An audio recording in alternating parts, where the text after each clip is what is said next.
a lanky black dog at his heels. Mama June leaned against the porch pillar, sighing in relief. At that pace, she figured Preston would beat the storm. How many years had she watched and waited for her husband to come in from the fields? Goodness, could it really be nearing 50 years? Preston Blakeley wasn't a large man physically, but his manner and personality made him imposing to anyone who knew him.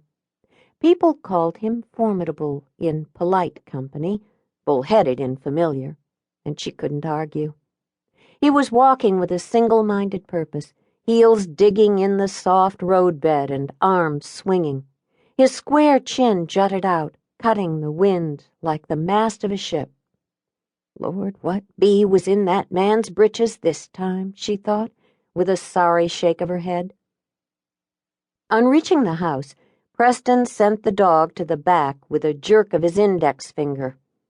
"Go on now, settle, Blackjack," he ordered. Then, raising his head, he caught Mama June's gaze. "Hellfire," he grumbled louder than the thunder, raising his arm and shaking a fistful of crumpled papers in the air. "They've gone and done it this time." Mama June's hands tightened on the railing as her husband came up the porch stairs. "Done what?"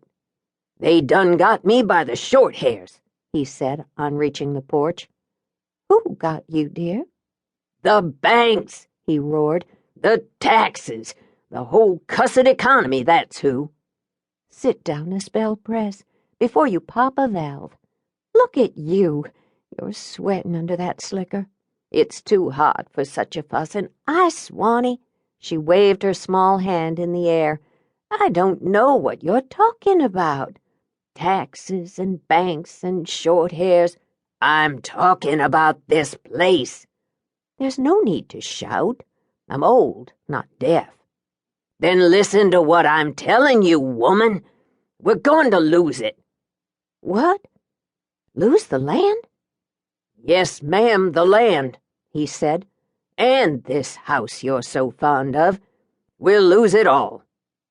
"Press," she replied, striving for calm. "I don't understand any of this.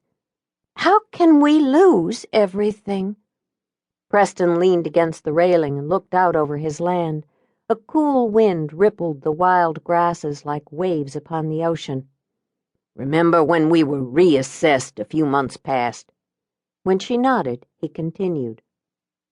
"Well, here's what they say this property is worth now, and here's how much they say we've got to pay.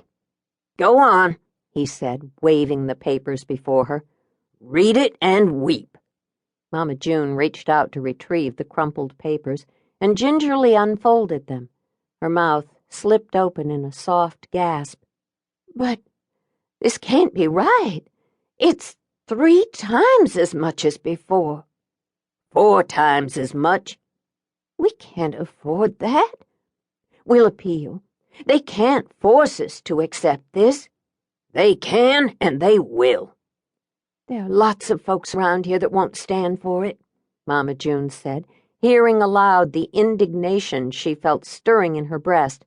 "This can't just be happening to us." "That's true enough. It's happening all over. And there's nothing any of us can do. Folks keep coming from the north in a steady stream." He shrugged. "And they all want to live along the water for the beautiful views. Trouble is, there's only so much property to go around, so property values just keep climbing, and developers, like my own sweet avaricious sister, are licking their chomps just biding their time. They'll wrestle away any and every acre of earth so they can turn around and plow it over with cement." He raked his thick, short white hair with his fingers. "Hell, I knew it was coming. We all did. I reckon I just didn't think it would be so quick." He gave a rueful smile. "Kinda like a hurricane, eh?